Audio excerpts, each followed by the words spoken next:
This video is brought to you by AKSIAS. Hello viewers, welcome to AKS. So last క్లాస్లో మనం Rajya Sabha, Lok Sabha composition etcetera మనం చూసాం. So ఈ క్లాస్లో రాజ్యసభలో లోక్సభ మెంబర్స్ యొక్క క్వాలిఫికేషన్స్ ఏంటి, డిస్క్వాలిఫికేషన్స్ ఏంటి, ఎలక్షన్ ప్రొసీజర్, అలాంటి విషయాలన్నిటి గురించి కూడా మనం తెలుసుకోవాల్సి ఉంది. So first of all we will deal about the qualification. ఒక మెంబర్గా రాజ్యసభ కానీ లోక్సభ కానీ మెంబర్ అవ్వడానికి మనకి క్వాలిఫికేషన్స్ ఏముండాలి, కనీస అర్హతలు ఏముండాలి అనేటువంటి విషయం గురించి మనం ఇప్పుడు మాట్లాడుకుందాం. సో అయితే ఈ అర్హతలు ఒక మెంబర్ అవ్వడానికి ఫలానా అర్హతలు ఉండాలి అని మనకి ఆర్టికల్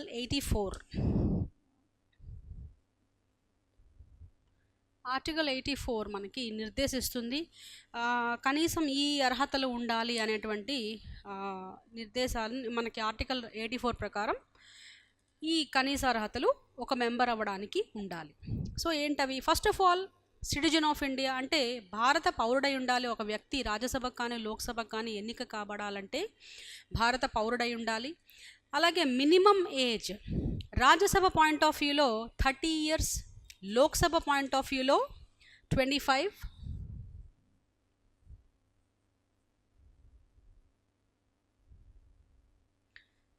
years మినిమం ఏజ్ ఉండాలి.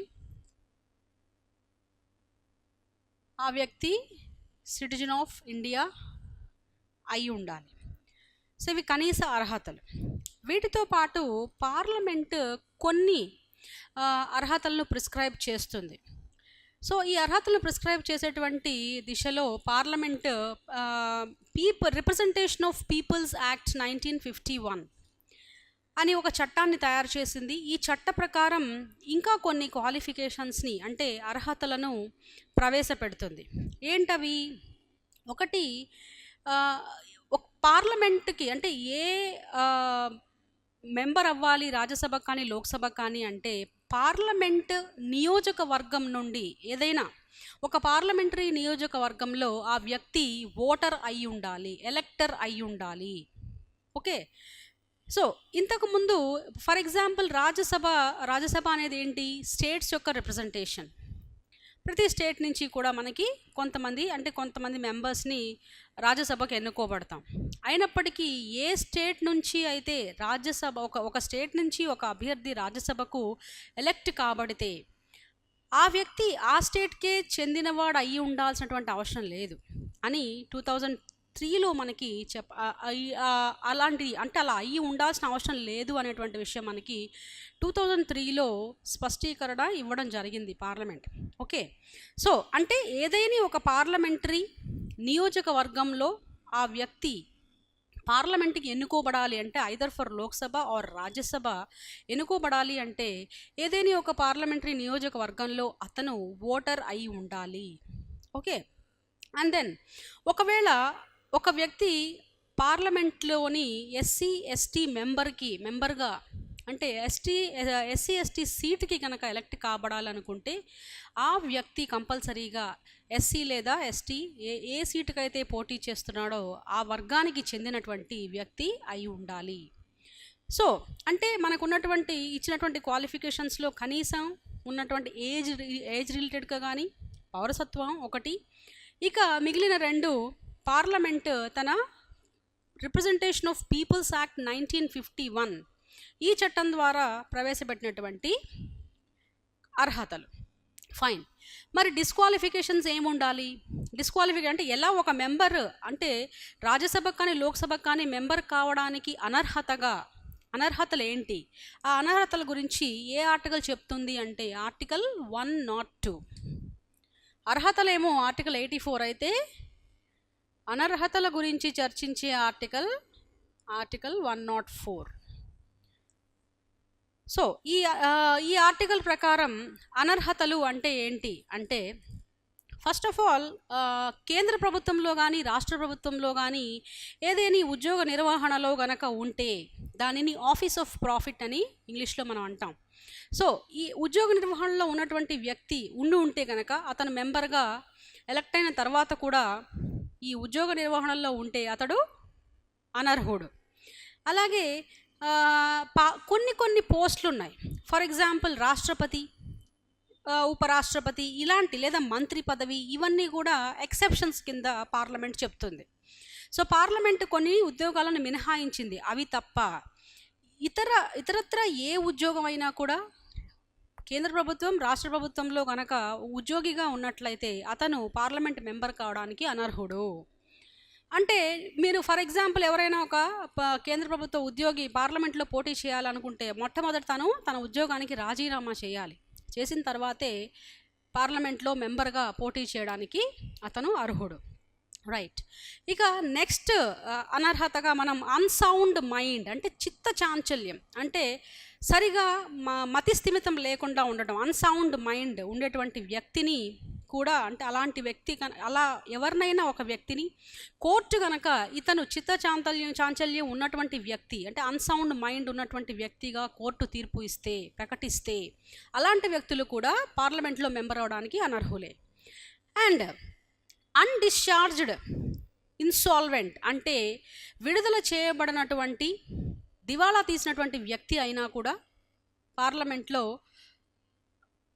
మెంబర్గా అర్హత లేనట్టే, మెంబర్గా పోటీ చేయడానికి అర్హత లేనట్టే. అంటే దివాలా తీసినటువంటి వ్యక్తి, అది కూడా విడుదల చేయబడని దివాలా తీసినటువంటి వ్యక్తి అయి ఉంటే గనక ఆ వ్యక్తి పార్లమెంట్లో మెంబర్గా పోటీ చేయడానికి, మెంబర్గా ఉండడానికి అనర్హుడు. ఫైన్. ఇక సిటిజన్, ఆల్రెడీ మనం చెప్పుకున్నాం సిటిజన్ అయి ఉండాలని. సో సిటిజన్ కాకపోయినా కూడా అనర్హతే. దాంతోపాటు స్వచ్ఛందంగా మన దేశ పౌరసత్వాన్ని కాదని వేరే ఇతర దేశ పౌరసత్వాన్ని కనుక ఒక వ్యక్తి తీసుకున్నట్లయితే ఆ వ్యక్తి కూడా పార్లమెంట్కి మెంబర్గా అవ్వడానికి అనర్హుడే. ఓకే.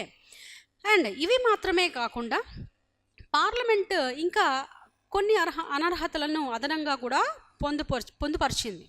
ఫర్ ఎగ్జాంపుల్ ఏదైనా కరప్షన్, అవినీతికి పాల్పడ్డాడు, లేదా ఏదైనా కరప్షన్కి పాల్పడి తన ఉద్యోగంలోంచి డిస్మిస్ కాబడినటువంటి వ్యక్తి అయినా, ఎలక్షన్ అంటే ఈ సోకాల్డ్ పార్లమెంట్ ఎలక్షన్స్కి సంబంధించి ఏదైనా అవినీతి కార్యకలాపాలకు పాల్పడినటువంటి వ్యక్తి అయినా, లేదా ఎన్నికల ఖర్చు ఎలక్షన్ కమిషన్ నిర్ణయిస్తుంది, అంటే ఎంతవరకు ఖర్చు చేయాలి ఏంటి అనేటువంటి విషయాలు, అలాగే ఎన్నికల ఖర్చుకు సంబంధించినటువంటి వివరాలన్నింటినీ కూడా ఎలక్షన్ కమిషన్ ముందు మనం దాఖలు పరచాలి. సో అలా దాఖలు పరచకపోయినా ఇలాంటివన్నీ కూడా అనర్హతలుగా పార్లమెంట్ చెప్తోంది. వీటితో పాటు 2 లేదా అంతకంటే ఎక్కువ ఒక సంవత్సరాలు కేసు, అంటే ఏదైనా ఒక క్రిమినల్ ఏదైనా ఒక తప్పు చేసి 2 లేదా అంతకంటే ఎక్కువ సంవత్సరాలు జైలుకి వెళ్ళినా కూడా ఆ వ్యక్తి అనర్హుడుగా చెప్పబడడం జరుగుతుంది. ఫైన్. సో మనం చూసినంత వరకు క్వాలిఫికేషన్స్ ఏంటని చూసాం, అలాగే డిస్క్వాలిఫికేషన్స్ ఏంటని కూడా చూసాం. అయితే మనకున్నటువంటి షెడ్యూల్స్లో భాగమైనటువంటి 10th షెడ్యూల్లో యాంటీ డిఫెక్షన్లా, అంటే పార్టీ ఫిరాయింపులకు అగెనెస్ట్గా ఉండేటువంటి చట్టం, అది షెడ్యూల్ అది. సో ఆ షెడ్యూల్ ప్రకారం కూడా కొన్ని డిస్క్వాలిఫికేషన్స్ మనకు ఉన్నాయి. ఏంటవి? పార్లమెంట్ వాటిని కూడా పొందుపరిచింది, డిస్క్వాలిఫికేషన్గా పేర్కొంది. ఏంటి? పార్టీ ఫిరాయింపుల కారణంగా. అంటే పార్టీ ఫిరాయింపులు అంటే ఎలా చేస్తాం మనం యూజువల్గా? ఫర్ ఎగ్జాంపుల్ ఒక పార్టీ నుంచి గెలుస్తాం, స్వచ్ఛందంగా గెలిచిన పార్టీని వదిలేసి వేరే ఏదో పార్టీకి మారిపోతే కూడా అలా మారిపోయిన వ్యక్తి అనర్హుడు. గెలిచిన పార్టీ ఒక పార్టీ నుంచి గెలిచి ఇంకో పార్టీకి మారిపోవడం, దాన్నే పార్టీ ఫిరాయింపు అని మనం అంటాం. అలాగే ఒక పార్టీ నుంచి గెలిచి ఆ పార్టీ చెప్పినటువంటి ఆదేశాలకు విరుద్ధంగా కనుక మనం ఓటింగ్ చేస్తే, పార్లమెంట్లో ఒక బిల్లు ప్రవేశపెట్టాం, మనం గెలిచినటువంటి పార్టీ ఆ బిల్లుకి ప్రోగా ఓటేయమంటే మనం నెగిటివ్గా ఓట్ చేసిన, ఇలాంటి సందర్భాలలో కూడా అలా చేసేటువంటి వ్యక్తి అనర్హుడుగా ప్రకటించబడతాడు. దాంతోపాటు స్వచ్ఛందంగా ఇండిపెండెంట్ అభ్యర్థి, ఎలక్ట్ అయినటువంటి ఇండిపెండెంట్ అభ్యర్థి, స్వచ్ఛంద అభ్యర్థి ఏదైనా ఒక పొలిటికల్ పార్టీలో జాయిన్ అయితే ఒకవేళ, అప్పుడు కూడా ఆ వ్యక్తి మెంబర్ అవ్వడానికి అనర్హుడుగా ప్రకటించబడతాడు. ఓకే. అండ్ దెన్ ఇక నామినేటెడ్ మెంబర్స్ విషయానికి వస్తే యూజువల్గా నామినేట్ చేయబడతారు, ప్రెసిడెంట్ నామినేట్ చేస్తాడు. రాజ్యసభకైతే 12 మందిని, లోక్సభకైతే 2 ప్రెసిడెంట్ నామినేట్ చేస్తాడు. రాజ్యసభలో ఈ 12 మందిని literature, art, science, social service ఈ 4 విషయాలలో బాగా ఆరితేరినటువంటి వ్యక్తులను తీసుకుని వాళ్ళను అంటే మామూలుగా ఎంతోమంది మెంబర్స్గా అంటే 250 మందిలో 238 మంది నార్మల్గా ఎలక్ట్ కాబడతారు. కానీ ఈ particular science, art, literature, social service వీటికి సంబంధించినటువంటి విషయాలలో బాగా కీర్తి గడించి లేదా బాగా అనుభవం ఉన్నటువంటి వ్యక్తులు కూడా ఈ చట్టసభలలో ఉండటం అనేది ముఖ్యమైనటువంటి విషయంగా పరిగణించి రాష్ట్రపతి రాజ్యసభకు 12 మందిని నామినేట్ చేస్తాడు. అలాగే లోక్సభకు ఆంగ్లో ఇండియన్ కమ్యూనిటీ నుంచి 2 నామినేట్ చేయడం అనేది జరుగుతుంది. ఈ ప్రక్రియ మనకి మొదటి ఎలక్షన్స్ నుండి కూడా జరుగుతూనే ఉంది. అయితే ఈ నామినేట్ చేయబడినటువంటి వ్యక్తి మొదటి 6 నెలల కాలం దాటిన తరువాత ఒకవేళ ఏదైనా ఒక పార్టీలో చేరాలనుకుంటే అప్పుడు ఆ వ్యక్తి అనర్హుడుగా ప్రకటించడం జరుగుతుంది. మరి మొదటి 6 నెలలకు ముందే కనుక జాయిన్ అయితే అప్పుడు అనర్హుడు కాదా అంటే అనర్హుడు కాదు. సో మొదటి 6 నెలలు అంటే 6 నెలల తర్వాత కనుక అతను నామినేట్ చేయబడినటువంటి వ్యక్తి వేరే ఏదైనా పార్టీలో జాయిన్ అయినట్లయితే అతను కూడా అనర్హుడుగా గుర్తించడం అనేది జరుగుతుంది. సో మన క్వాలిఫికేషన్స్ అండ్ డిస్క్వాలిఫికేషన్స్ రెండూ చూడడం జరిగింది. So when we come to the duration of the Lok Sabha and Rajya Sabha Lok Sabha కాల పరిమితి విషయానికి వస్తే ఫస్ట్ అప్పర్ హౌస్ కనుక మన రాజ్యసభ గురించి తెలుసుకుంటే రాజ్యసభలో దాన్ని మనం కంటిన్యూయింగ్ చేంబర్ అని అంటున్నాం. ఎందుకు కంటిన్యూయింగ్ చేంబర్ అంటున్నాం? మరి దానికి కాలపరిమితి లేదా? అసలు రాజ్యసభ కాలపరిమితి ఎంత అంటే 6 సంవత్సరాలు. ఈ 6 సంవత్సరాలను నిర్ణయించింది ఎవరు? రాజ్యాంగం నిర్ణయించిందా? లేదు. రాజ్యాంగంలో దీని గురించి ఎటువంటి వివరణ లేదు. అయితే రాజ్యాంగం పార్లమెంటుకి ఈ నిర్ణయం తీసుకునేటువంటి పవర్ని కల్పిస్తుంది. సో పార్లమెంట్ దానిలో భాగంగా రిప్రజెంటేషన్ ఆఫ్ పీపుల్స్ యాక్ట్ 1951 ఈ చట్టాన్ని తయారు చేసి ఈ చట్టం ఆధారంగా రాజ్యసభ యొక్క కాలపరిమితిని 6 సంవత్సరాలుగా నిర్ణయిస్తుంది.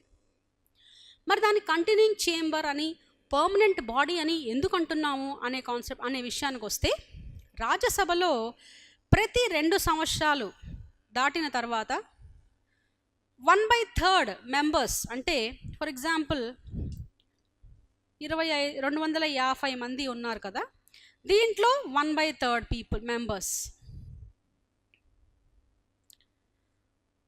1/3 మంది 1/3 పీపుల్ వీళ్ళు ఆటోమేటిక్గా ఎవ్రీ 2 ఇయర్స్ కంప్లీట్ అయిన వెంటనే వాళ్ళు ఆటోమేటిక్గా తొలగించబడతారు. ఓకే, సో ఈ 1/3 మెంబర్స్ ఎవ్రీ ఇయర్ రిటైర్ అయిపోతూ ఉంటారు. మళ్ళీ ఆ ప్లేస్లో అంతమంది కొత్త వాళ్ళు ఎలక్ట్ కాబడతారు, నామినేట్ కాబడతారు. అలా ప్రతి సంవత్సరం కూడా 2 ఇయర్స్ కంప్లీట్ అయిన అంటే ప్రతి 2 సంవత్సరాలకి అంటే 2 ఇయర్స్కి ఒకసారి 1/3 మెంబర్స్ వెళ్ళిపోతూ ఉంటారు. సో అందుకని ఇది కంటిన్యూస్గా అంటే లోక్సభ లాగా ఒక 5 సంవత్సరాల తర్వాత మొత్తం అందరూ డిజాల్వ్ అయిపోవడం అనేది రాజ్యసభలో ఉండదు. సో రాజ్యసభలో కొంతమంది ప్రతి 2 సంవత్సరాలకు ఒకసారి ఒక 1/3 మంది అంటే 1/3 పీపుల్ వెళ్ళిపోతూ ఉంటారు, మిగిలిన వాళ్ళు మళ్ళీ కొనసాగుతూ ఉంటారు. అలాగా ఎవ్రీ 2 ఇయర్స్కి ఒకసారి మారిపోతూ ఉంటుంది. Okay, so every second year retire అవుతూ ఉంటారు. ఇది అందుకనే దీన్ని కంటిన్యూయింగ్ చేంబర్ అని మనం అంటాం. సో మొట్టమొదటి రాజ్యసభ స్టార్ట్ అయినప్పుడు ఎవరు రిటైర్ అవ్వాలి అనేటువంటి విషయానికి వచ్చినప్పుడు అప్పుడు లాటరీ పద్ధతి ద్వారా మొదటి 1/3 వంతు మందిని నిర్ణయించారు. ఆ తర్వాత నుంచి ఆటోమేటిక్గా పీరియడ్కి అనుగుణంగా every second year 1/3 people retire అయిపోతూ ఉంటారు. వాళ్ళ ప్లేస్లో కొత్త వాళ్ళు ఎలక్ట్ అవుతూ నామినేట్ అవుతూ ఉంటారు. సో రాజ్యసభకు సంబంధించినంత వరకు డ్యూరేషన్ 6 ఇయర్స్, కానీ every second year 1/3 people 1/3 members retire అయిపోతూ ఉంటారు, వాళ్ళ ప్లేస్లో కొత్త వాళ్ళు వస్తారు. Fine. And then when we come to the Lok Sabha duration of Lok Sabha విషయానికి వస్తే 5 సంవత్సరాలు. లోక్సభలో మినిమం 5 ఇయర్స్. ప్రతి 5 సంవత్సరాలకు ఒక్కసారి మొత్తం లోక్సభ అంతా కూడా డిజాల్వ్ అయిపోతుంది.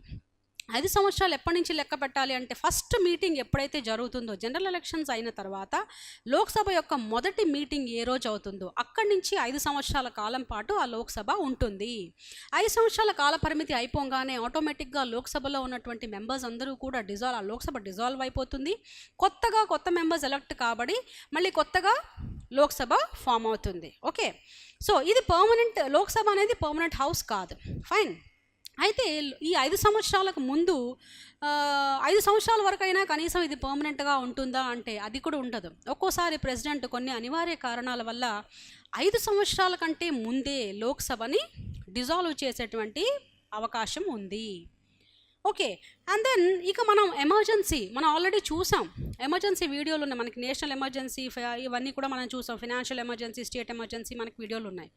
సో ఈ ఎమర్జెన్సీల్లో ఉండేటప్పుడు ఎలక్షన్స్ ఇమీడియట్గా కండక్ట్ చేయడానికి వీలు పడదు కనుక 5 సంవత్సరాల కంటే కూడా ఎక్కువగా పార్లమెంట్ కాలాన్ని, లోక్సభ కాలాన్ని ఎక్కువ చేసేటువంటి అవకాశం, పొడిగించేటువంటి అవకాశం కూడా మనకి ఉంది. ఫైన్. సో అంటే దీన్ని బట్టి మనకి లోక్సభకి 5 సంవత్సరాలు, రాజ్యసభకి 6 సంవత్సరాలు కాల పరిమితిగా మనం చెప్పుకుంటున్నాం. ఇక ఈ డిజాల్వ్ అయిపోయే పరిస్థితి లేదా రిటైర్ అయిపోయేటువంటి ఈ పరిస్థితుల్లో కాకుండా ఇతరత్ర వేరే పరిస్థితుల్లో ఎప్పుడెప్పుడు ఈ సీట్లు ఖాళీ అవుతూ ఉంటాయి అనేటువంటి విషయానికి వస్తే, మొట్టమొదటిది డబల్ మెంబర్షిప్, ద్వంద్వ సభ్యత్వం. ఏంటి ద్వంద్వ సభ్యత్వం? ఇందులో మొట్టమొదటిది ఒక వ్యక్తి 2 సభలలోనూ ఎన్నిక కాబడితే, అంటే ఇటు రాజ్యసభలోనూ అటు లోక్సభలోనూ కూడా అతను పోటీ చేసి గెలిచినట్లయితే, మరి 2 సీట్లు అతనికి ఉంటాయా అంటే ఉండవు. 10 రోజుల లోపల అతను ఏ సభలో ఉండాలనుకుంటున్నాడో చెప్పాలి. అలా చెప్పని పక్షంలో రాజ్యసభలో ఉన్నటువంటి అతని మెంబర్షిప్ రద్దు కాబడుతుంది. అంటే ద్వంద్వ సభ్యత్వం ఉండటం అనేది జరగదు. ఐదర్ లోక్సభలోనైనా ఉండాలి లేదా రాజ్యసభలోనైనా ఉండాలి. నెక్స్ట్, ఒకవేళ 10 రోజుల లోపల కనుక నేను రాజ్యసభలో ఉండాలో లోక్సభలో ఉండాలో చెప్పని పక్షంలో ఆటోమేటిక్గా రాజ్యసభలో సీటు రద్దయిపోతుంది, లోక్సభలో సీటు ఉంటుంది. Fine. And then when we come to next category విషయానికి వస్తే, ఒక సభలోని ప్రస్తుత సభ్యుడు, అంటే ఫర్ ఎగ్జాంపుల్ లోక్సభలో ఒక వ్యక్తి ఉన్నాడు, ఇప్పుడు లోక్సభ మెంబర్గా ఒక వ్యక్తి ఉన్నాడు, ఆయన రాజ్యసభలో పోటీ చేసి గెలిచినప్పుడు ఆటోమేటిక్గా అతను ఏ సభకైతే ఇప్పుడు పోటీ చేశాడో ఆ సభలో మెంబర్గా ఉండిపోతాడు. ఓకే, సో లోక్సభలో ఇప్పుడు ఉన్నటువంటి ప్రస్తుత సభలో సీటు ఖాళీ అయిపోతుంది. ఫైన్.